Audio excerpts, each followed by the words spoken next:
Esto es Red Más Noticias, edición central.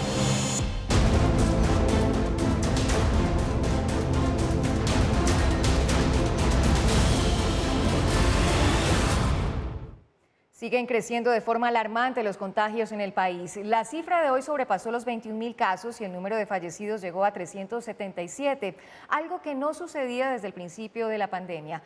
En Bogotá hubo más de 8.000 casos y, como si fuera poco, por solicitud del Ministerio de Salud, Cartagena y Barranquilla apoyarán con camas UCI la atención de pacientes con COVID que serán trasladados desde Bogotá.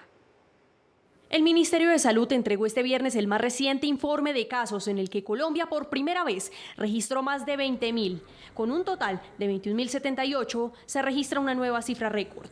La capital es la que más casos de contagio aporta en este reporte, rompiendo así también su cifra récord, con un total de 8.445 casos y 140 muertes. Las autoridades de salud aseguran que de estas, 106 serían de los últimos 4 días. Ante esta situación, se conoció que el Ministerio de Salud solicitó a las autoridades en Cartagena apoyar con la atención de pacientes mediante traslado. Nos ha llegado la solicitud de parte del Ministerio de Salud para que apoyemos a la ciudad de Bogotá y nosotros hemos dispuesto un total de 10 camas de unidad de cuidados intensivos para poder traer a los pacientes y que sean atendidos acá en nuestro territorio. El Departamento Administrativo Distrital de Salud, DADIS, anunció que están a la espera de la confirmación sobre cómo será la logística del traslado de los pacientes. Una vez tengamos los pacientes acá recibiendo manejo, ¿cómo quedaría nuestra ocupación?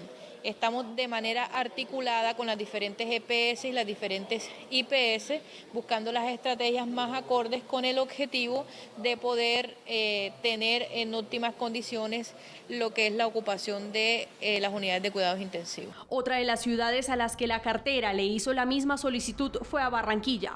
A solicitud del Ministerio de Salud, la Secretaría Distrital de Salud de Barranquilla, en el marco de la reglamentación legal del Sistema Nacional de Referencia y Contrarreferencia, está atendiendo el llamado para la remisión de 4 pacientes COVID-19 procedentes desde la capital del país. Estas remisiones están en curso para recibir la atención en las UCI del Hospital Camino Adelita de Char de la ciudad de Barranquilla, institución que actualmente tiene disponibilidad sin afectar los servicios de los pacientes locales. La cartera de salud reportó también un total de 377 personas recuperadas de infección por COVID-19, de las cuales, y según el Instituto Nacional de Salud, 349 corresponden a un máximo de 10 días atrás y 28 a las últimas 24 horas.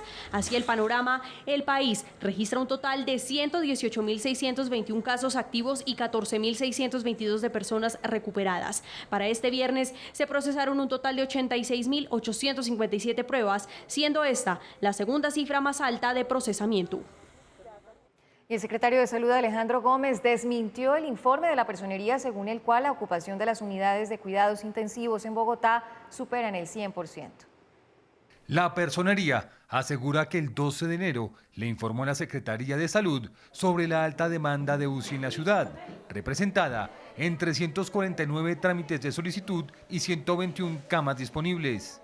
Los informes de nuestro equipo técnico, sustentados esencialmente en la base de datos de Salud Data y la información del CRUE, demuestran que la capacidad de disponibilidad de UCIs ya supera la demanda.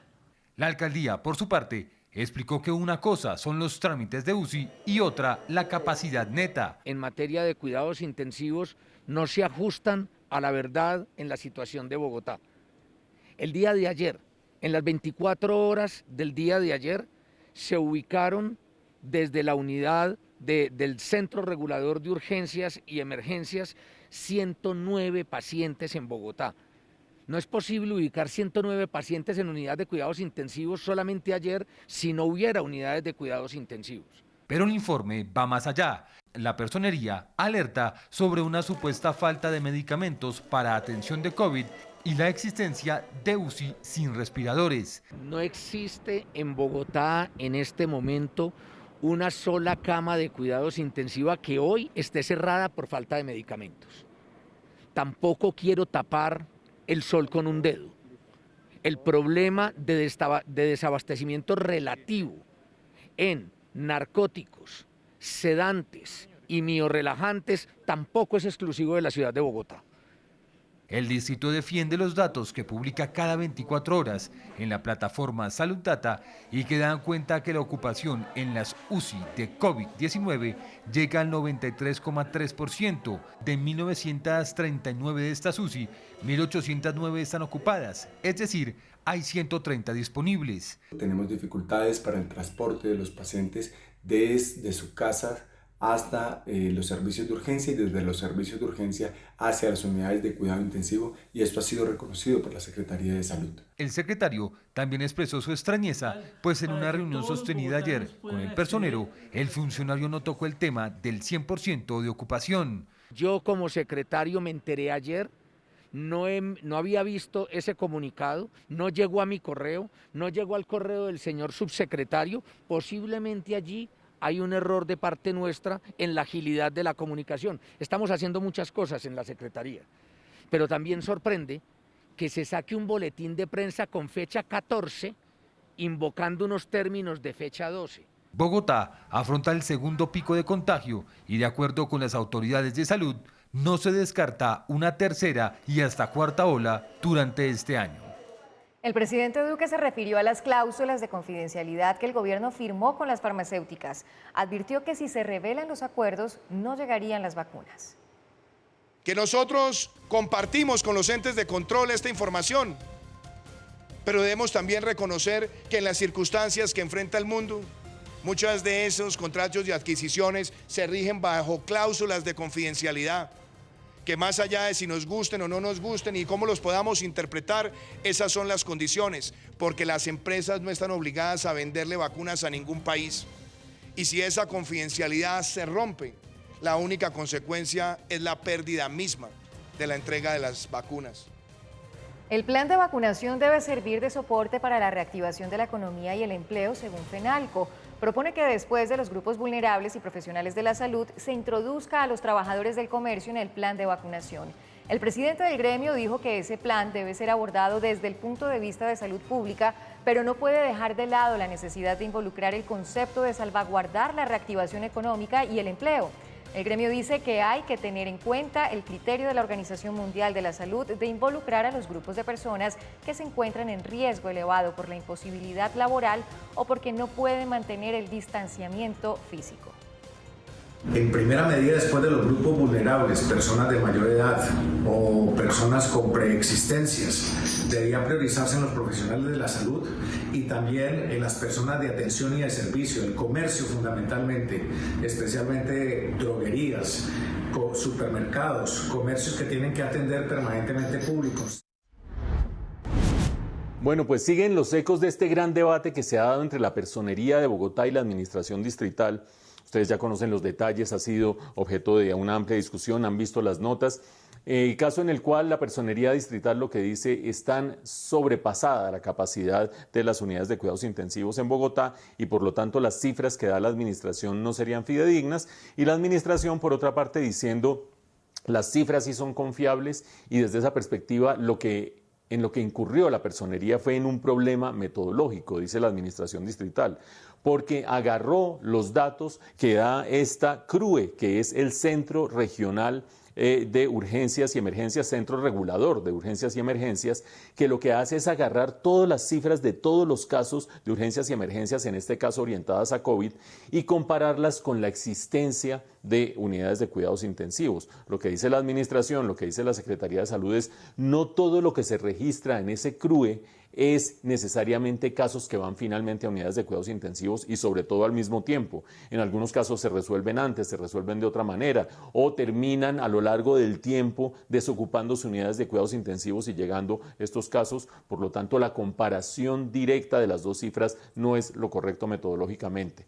Esa es la posición de la Administración Distrital diciendo que la Personería se equivoca. La posición de la Personería es las UCIs están desbordadas.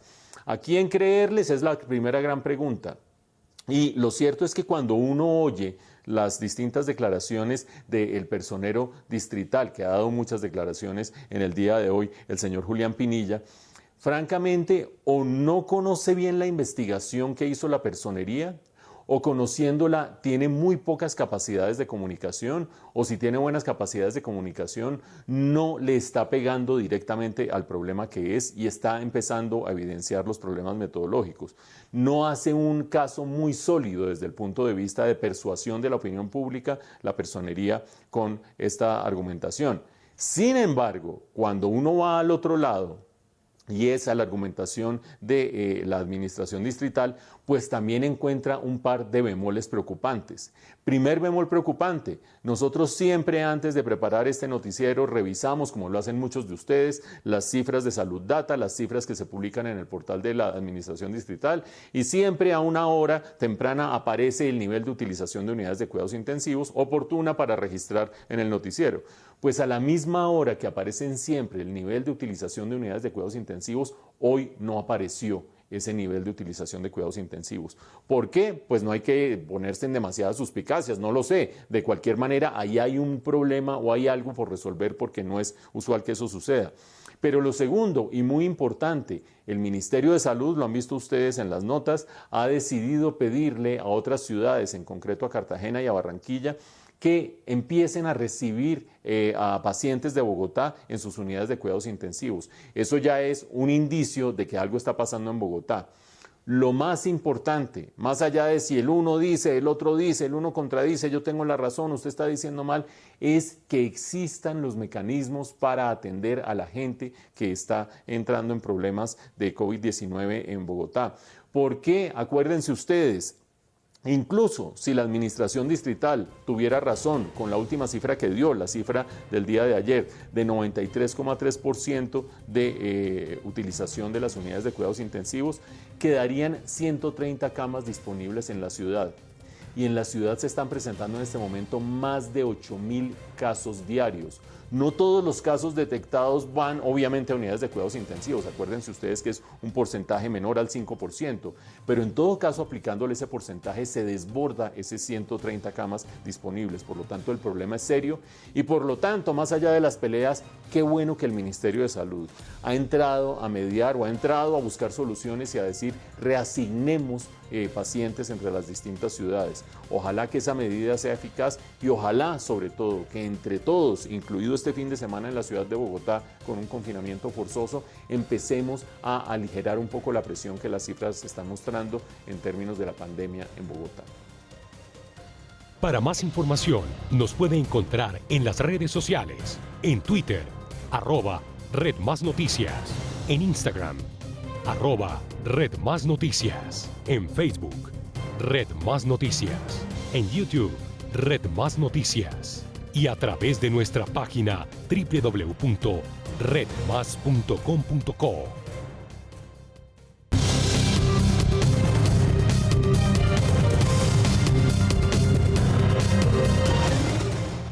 A solo horas de la posesión del presidente electo Joe Biden, son cada vez más fuertes las medidas de seguridad en Washington.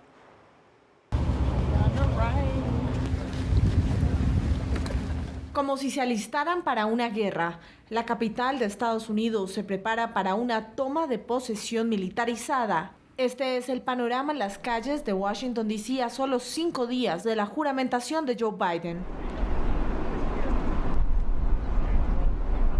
Entre la expectativa, las amenazas y la advertencia del FBI sobre un grupo armado no identificado que se estaría alistando para asaltar edificios gubernamentales en los 50 estados del país. Para este domingo estaba programado el ensayo de la posesión que por motivos de seguridad tuvo que ser aplazado para el lunes. El miércoles 20, día de la juramentación, serán desplegados 21.000 miembros de la Guardia Nacional. Para hacerse una idea de lo que esta cifra representa, son más militares de los que están desplegados juntos en Irak y Afganistán. Los primeros camiones de trasteo ya empezaron a llegar a la Casa Blanca. El presidente Trump no asistirá a la ceremonia de transición de poder y horas antes de la juramentación viajará a su residencia, Mar-a-Lago, en Florida, a la espera de su juicio político, que el Senado retomará después de la posesión presidencial. Esto respondió Nancy Pelosi sobre cuándo enviará el artículo de juicio político de Trump al Senado. Hace una semana, el 6 de enero, hubo un acto de insurrección perpetrado en la capital de los Estados Unidos e incentivado por el presidente de Estados Unidos. Una semana después, de miércoles a miércoles, ese presidente fue acusado de manera bipartidista por la Cámara de Representantes. Tan urgente era el asunto que ahora están trabajando para llevar esto a juicio y ustedes serán los primeros en saber cuando anunciemos que estaremos ahí. Agregó que en caso de descubrir que hubo cómplices al interior del Congreso en el asalto del 6 de enero, serían procesados. JP Morgan, una de las firmas financieras más prestigiosas, considera que los principales riesgos para la economía mundial en 2021 son la pandemia del coronavirus y las tensiones comerciales entre Estados Unidos y China. Quienes pensaban que la llegada de Biden iba a frenar el enfrentamiento con China se pueden llevar una sorpresa. El JP Morgan considera que dos grandes problemas que tendrá la economía este año son la pandemia del coronavirus y las tensiones comerciales entre Estados Unidos y China, que contrario a lo que muchos piensan, no termina con la llegada de Joe Biden al poder, aunque se espera una mejor cooperación y menos confrontación. Sin embargo, es importante mencionar que los presidentes de Estados Unidos, como cualquier presidente y como cualquier institución, cargan con la inercia institucional y que la recuperación de la relación no va a ser de la noche a la mañana. Lo primero es que lo que va a cambiar es el tono. Va a ser un tono más diplomático, la comunicación entre Biden y China, estoy completamente segura, va a ser en un tono mucho más amable. Algunas preocupaciones que vienen de tiempo atrás permanecen, como el manejo que China le da a la información privada de los ciudadanos de Estados Unidos. Y el papel de algunas de sus compañías dentro de estos temas que han generado tanto controversia, siguen siendo preocupaciones indistintamente de quien esté en la Casa Blanca. Desde luego, la forma en cómo se maneja la relación puede cambiar mucho con la llegada de Joe Biden, pero los problemas de fondo siguen estando ahí. La rivalidad como tal va a continuar. Y esto porque no es una rivalidad de ahora. Ese reordenamiento que se da en lo político, económico y hasta en lo militar influye también en las relaciones entre las dos potencias. Siempre han tenido una constante confrontación, una constante lucha de poderes frente a ello. Además, hay otras diferencias en las que aún no se ha avanzado mucho. Sobre todo en aspectos del comercio en tecnología, en manufacturas. Hay algunas declaraciones de competencia desleal por parte de Estados Unidos hacia China. El tema de la pandemia, que hace solo unos días parecía que se comenzaba a superar con las vacunas, ha tenido un frenazo con las nuevas cepas y el regreso de medidas restrictivas. Hemos visto las dificultades que diferentes países que ya cuentan con la vacuna están enfrentando para llevar a cabo sus procesos de vacunación. El proceso no ha sido fácil. El presidente Biden tiene que comenzar por convencer que su gobierno va a enfrentar la pandemia con mayor decisión. Así como la misma desconfianza de la ciudadanía, algo que se exacerbó mucho durante la presente administración, pues van a seguir siendo temas que dificultarán la superación de una situación tan complicada como la que estamos viviendo. No obstante, JP Morgan señala que los mercados han acogido favorablemente el desarrollo de las vacunas contra el COVID-19 y la misma llegada de Biden a la Casa Blanca, pero llama la atención por los efectos que pueden tener los nuevos confinamientos en la economía mundial. Su proyección para este año es de un crecimiento de 5% a nivel global. Todo un drama vivió una mujer quien denunció que su perro murió por tener que viajar en la bodega de un avión. La aerolínea comprometida argumentó que la dueña no tenía los permisos requeridos para viajar con su mascota. María Fernanda Echeverri y su fiel compañero Homero, un perro de raza American Bully, habían viajado en bus desde Armenia hasta Mocoa para pasar unas vacaciones en Putumayo que duraron un mes. Ella pensó que era mejor devolverse en avión para no someter a su mascota a otra larga travesía por tierra. Por esa razón compró un tiquete en EasyFly que cubría la ruta Puerto Asís y Cali, pero ahí empezaron los problemas. Buenos días. Compré el tiquete aclarando que viajaba única y exclusivamente con mi perrito. Llego al aeropuerto donde me manifiestan que no puedo viajar con él. Jamás nos separábamos. Siempre viajaba conmigo las horas que fuese necesario y por políticas de la empresa sin aclarar me hicieron cambiar el modo de viaje de mi mascota. Me habían dicho que podía viajar en cabina y a última hora me dijeron que debía ir en bodega. Aunque no le permitieron llevar a Homero en cabina, María Fernanda accedió a que fuera en bodega dentro de un huacal. Pero cuando llegaron a la capital del Valle del Cauca, se enteró de la trágica noticia.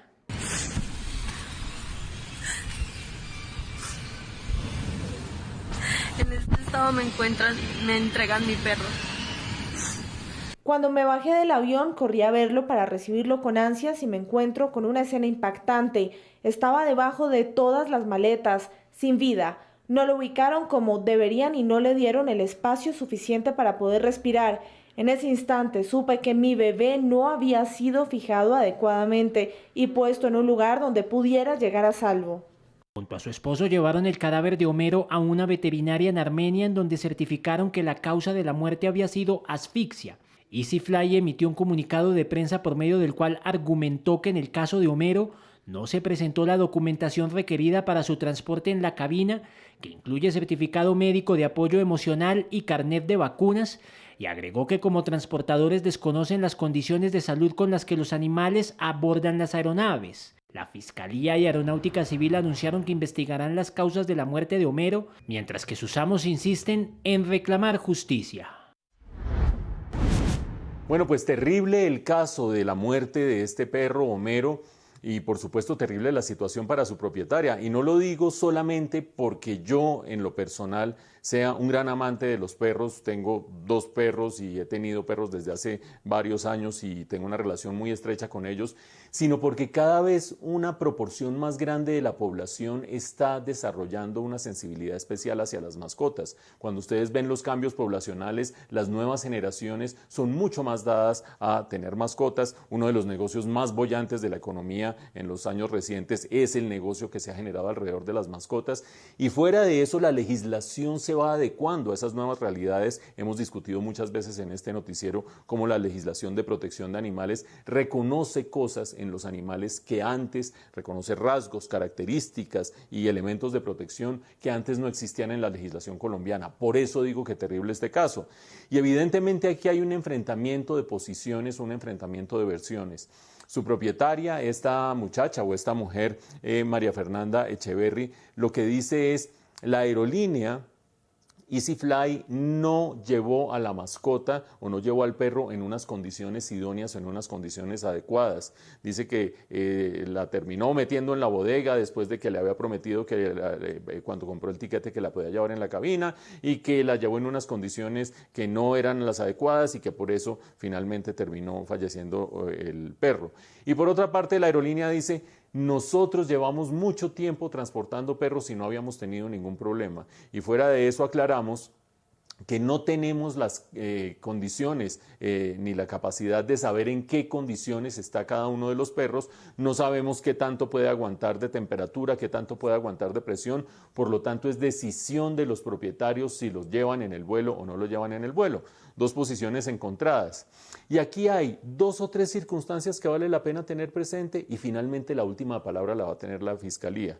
¿Qué circunstancias vale la pena tener presente? La propietaria dice: cuando yo compré el tiquete me dijeron que podía llevar el perro en cabina y no me dejaron. Llegué allá y no me dejaron. La aerolínea dice: pues es que llegó allá sin el certificado de vacuna, sin el certificado médico que garantiza o que asegura que ella tiene una relación especial de tipo emocional con el perro. Pues si no se los pidieron originalmente, un problema de la aerolínea, ¿cómo iba a llegar con esos papeles? Obviamente, debió la aerolínea haber pedido esos papeles. Segundo punto. Ella dice que metieron de cualquier manera en la bodega a Homero, al perro, y en ese contexto pues parecería que no hubo las condiciones adecuadas, y además de eso que el trato con el cual le entregaron al perro con una bolsa verde encima, tapado, sin darle ninguna excusa, sin darle ninguna explicación, también es un acto de extrema irresponsabilidad. Habrá gente que dice que es solo indelicadeza, creo que es de extrema irresponsabilidad. Pero ¿por qué digo que la última palabra la tiene la Fiscalía? Porque hay un elemento que sí va a ser clave, y es que los veterinarios que vieron finalmente el cadáver del perro dicen que falleció por falta de oxígeno. Si verdaderamente la aerolínea no tiene responsabilidad en esto y dice que ha transportado tantas veces mascotas de este estilo, pues entonces se puede verificar en el avión en el que viajaron si las condiciones de la bodega eran idóneas para poder transportar seres vivos, en este caso un perro. Y si eso no es así, por más excusas que saque EasyFly, pues va a ser responsable de lo que sucedió. Si se reconoce que las condiciones de la bodega daban para llevar en condiciones estándar a un animal que no tuviera algún tipo de dificultad o dolencia, pues evidentemente la razón la tendría la aerolínea.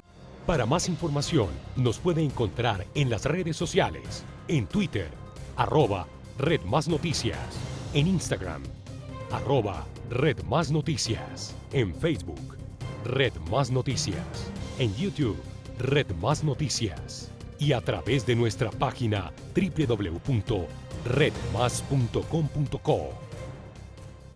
Fueron capturados los presuntos responsables del homicidio de una menor de 15 años en el centro de Bogotá. Los asesinos fueron 4 jíbaros de la llamada banda Los Saiyajines, que por mucho tiempo operaron en el Bronx, pero seguían delinquiendo en el barrio San Bernardo. Ella era Linda Michelle Amaya, la niña de 15 años que desapareció el pasado 30 de noviembre en Bogotá.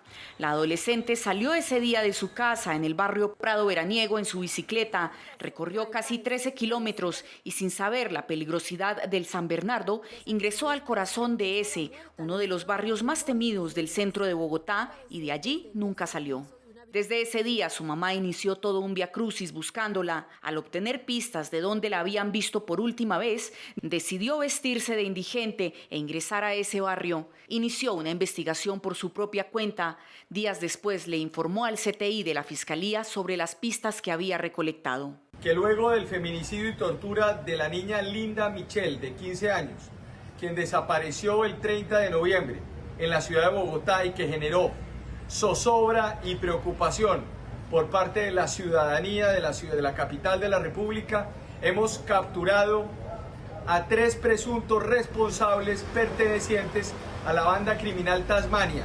Fue en esta casa del San Bernardo en donde, en contra de su voluntad, estos 2 hombres ingresaron a Linda Michelle, quien fue golpeada y torturada. Asimismo, se evidenció que la víctima fue herida en múltiples ocasiones con arma blanca y que cuando sus posibles agresores pensaron que estaba muerta, la metieron entre bolsas negras y, al parecer, desde el tercer piso de una vivienda, la arrojaron a la casa de enseguida, que está en proceso de demolición. Los 2 asesinos, quienes eran hermanos, le pidieron esa noche a este hombre, un carretero del sector, que se llevara el cuerpo y lo abandonara lejos. Sin embargo, el sujeto lo dejó botado a tan solo 4 cuadras del lugar del homicidio. Ese detalle permitió que el CTI, a través de pesquisas con la comunidad, seguimiento con drones en la zona, sumado a las pistas que había aportado la mamá de la menor, concluyera que el cuerpo, en efecto, era el de Linda Michelle y que detrás de este asesinato hubo 2 responsables y 2 cómplices. La Fiscalía General no tiene espacios vedados en la capital de la República. No vamos a permitir que el barrio San Bernardo se convierta en otro Bronx. En vista que el cuerpo de Linda Michelle llegó el 18 de diciembre a medicina legal como NN, este fue inhumado. El cotejo de ADN que se hizo posteriormente entre la progenitora de Michelle y su cuerpo le permitieron a una madre no solo dar con el paradero de su hija, sino entender que al final de esta historia una mamá hace y se arriesga a lo imposible.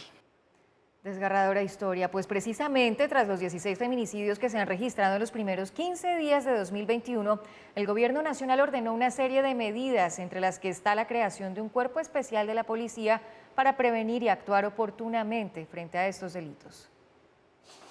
La reciente ola de violencia contra las mujeres en el país prendió las alarmas en el gobierno. La vicepresidenta convocó a una reunión de urgencia con la policía y el ICBF, en la que acordaron crear un cuerpo especial contra los delitos de violencia de género. Vamos a lograr formar en la policía, que ya tiene un equipo de gente muy valiosa, todo lo que significa la violencia de género, preparar muchísimo más, especializar muchísimo más a todo el cuerpo de policía en este tema para identificar oportunamente, para prevenir, para reaccionar y para poder contribuir. La estrategia busca reforzar la presencia del Estado en la prevención, la acción y la investigación de este tipo de casos. Mediante los programas de patrulla en casa, mediante el programa que utiliza el Modelo Nacional de Vigilancia Comunitaria por cuadrantes, que es el puerta a puerta, en el tema de la actuación.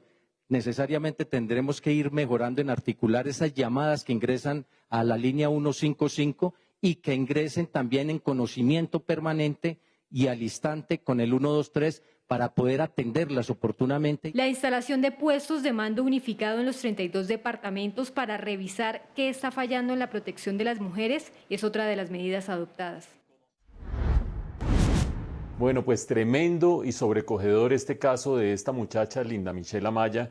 Ustedes han visto las condiciones absolutamente infames en que fue en primer lugar torturada y después asesinada a finales del año pasado.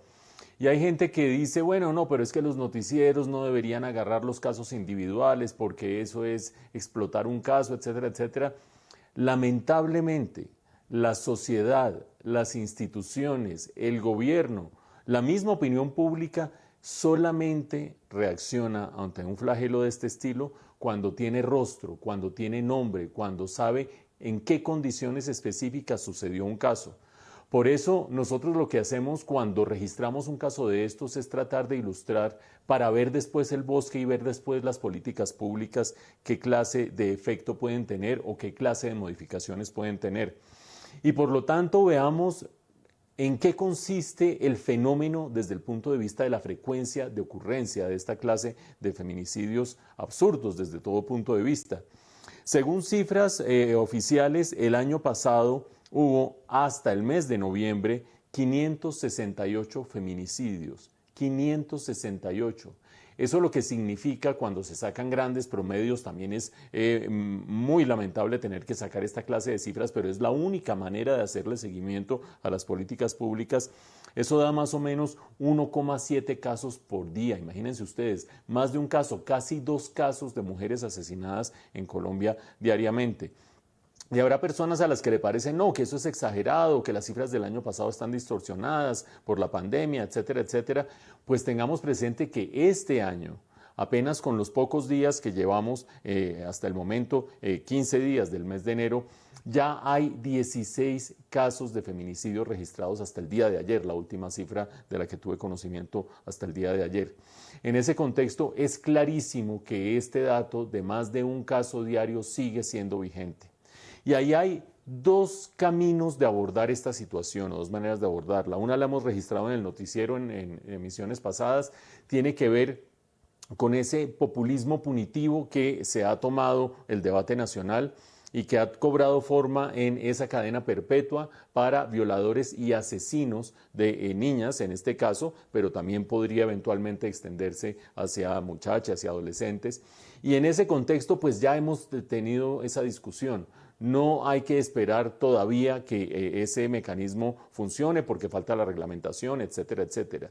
¿Qué se hace por otro caso? Por otro lado, ¿qué se hace desde el punto de vista de la prevención? Ustedes han visto en las notas algunas de esas medidas que se están adoptando. Hay que tener presentes varias medidas. Por ejemplo, la existencia, la creación que ha hecho este gobierno de las casas de acogida o las casas de protección de las mujeres en distintos municipios del país, en las cuales se trata de identificar, de prender alertas amarillas para detectar cuando hay casos, de manera temprana detectar cuando hay casos de violencia intrafamiliar, de violencia contra las mujeres. Esas casas de acogida le permiten a las mujeres prender esas luces de alerta. En segundo lugar, que los consultorios jurídicos, algo que también se está haciendo con varias universidades desde la misma vicepresidencia, que los consultorios jurídicos permitan crear mecanismos o poner en marcha mecanismos que sin que exista la denuncia, porque para poner la denuncia la mujer tiene que ser muy valiente, haber tomado una decisión de separarse ya desde el punto de vista de dependencia de quien es su victimario en ese momento, sin que exista la denuncia, sino apenas con el conocimiento del caso, activar mecanismos judiciales. Eso es supremamente importante y ayuda a las mujeres a evitar caer en casos de ese estilo.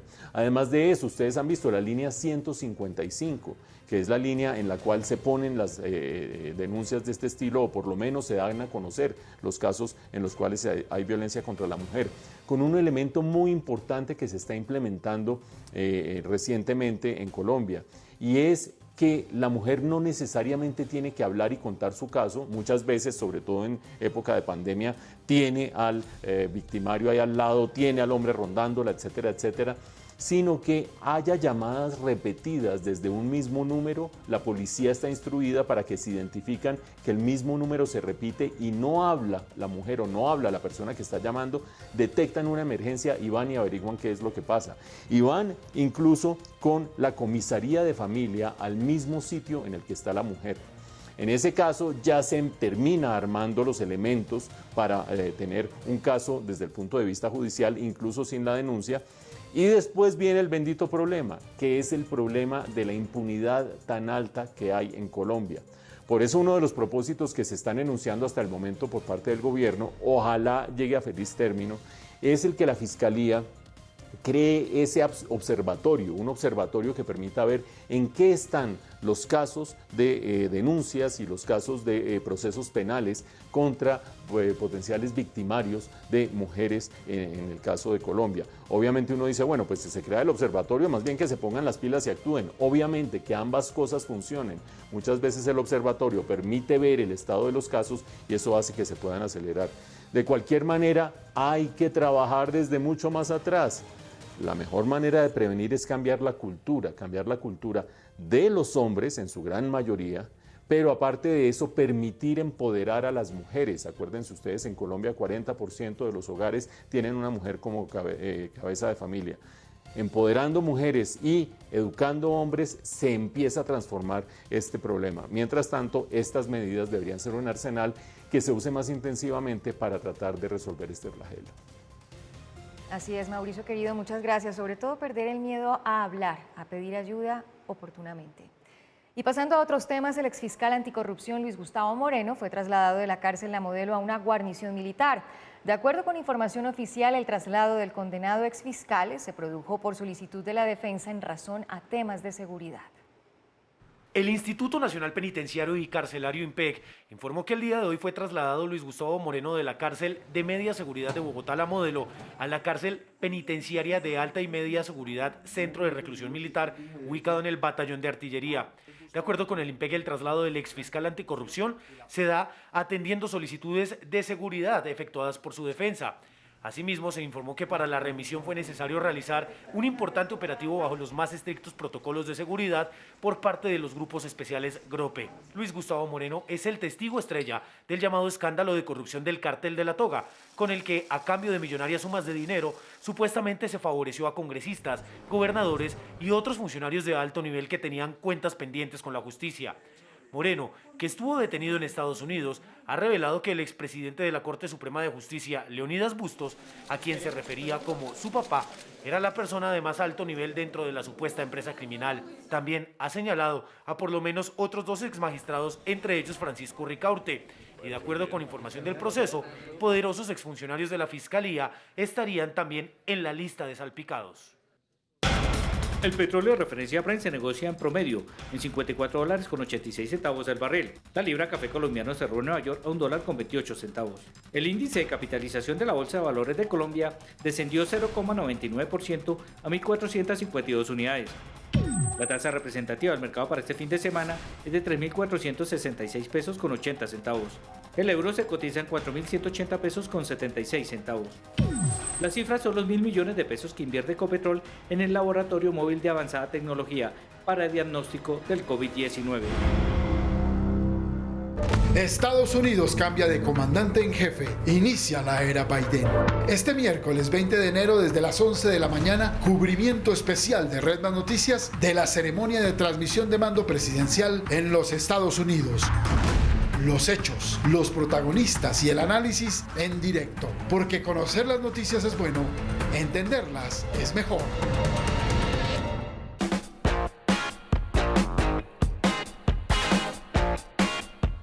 Este fin de semana vamos a ver un tremendo programa doble. Vamos a ver Terminator 1 de 1984 y Terminator 2 de 1991, El Juicio Final.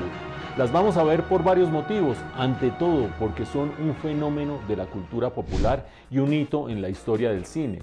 Hay que recordar que de Terminator se han hecho 6 películas, se han hecho programas de televisión, se han hecho juegos de video, lanzó al estrellato a James Cameron como director de cine, consolidó a Arnold Schwarzenegger como una gran estrella del cine de acción.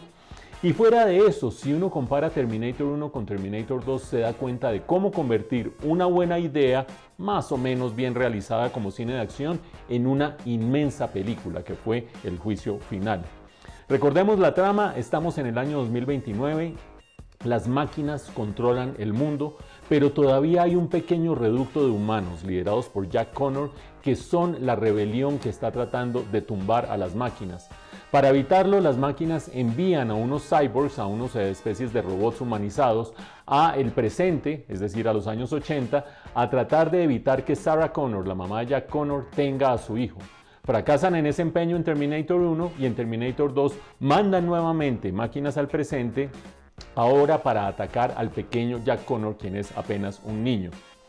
Hay varias cosas que uno puede aprender cuando compara Terminator 1 con Terminator 2 de cómo convertir una buena idea en una gran película. La primera de ellas, por supuesto, estamos en Hollywood y por supuesto tiene que ver con el presupuesto, especialmente tratándose de cine de acción.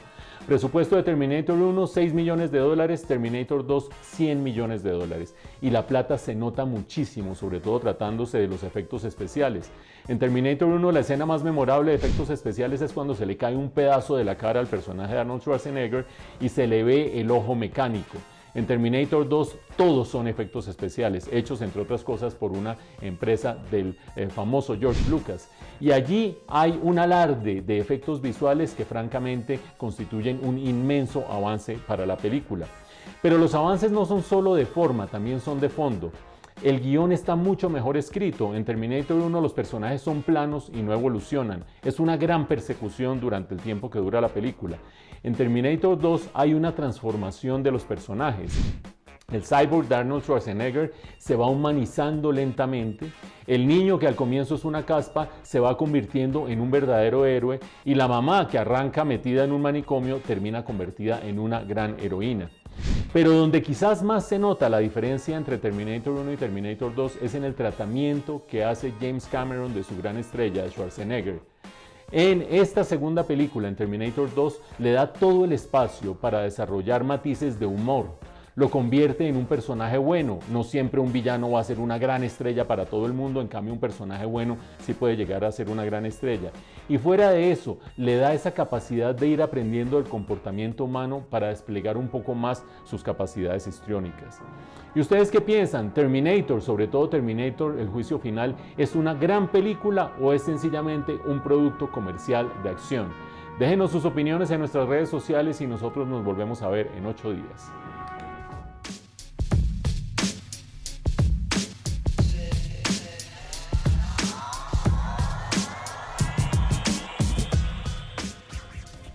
Muy bien, y llegó el momento de despedirnos, no sin antes agradecerles por su compañía. Ha sido un gran placer informarlos. Mañana nos volvemos a ver a las 7 de la noche con las noticias del fin de semana. Feliz noche, que descansen, cuídense mucho, por favor, cuiden a los que aman. Bendiciones.